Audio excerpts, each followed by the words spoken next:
chào tất cả quý vị nhá. Đây là cảnh những người dân Ấn Độ họ ở vỉa hè quý vị ơi. Nấu ăn luôn ở bên vỉa hè này nhá quý vị.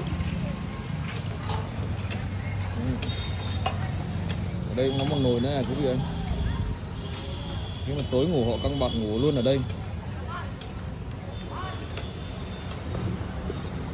Đây để em cho quý vị xem họ nấu cái món gì nhá. Quý vị nhớ like, đăng ký ủng hộ kênh em nhé quý vị ơi.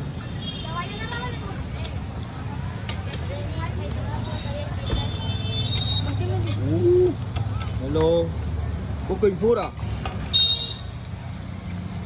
Đây gạo đây à? Rai nhá quý vị ơi. Nồi cơm nhỏ đây. Có món thịt gà nhá quý vị ơi. Rất là ngon đây quý vị ơi. Món thịt gà nhá, chắc cũng có một bữa cải thiện nha quý vị ơi. Wow, ôi cái đầu gà nó bị ấy đi quý vị.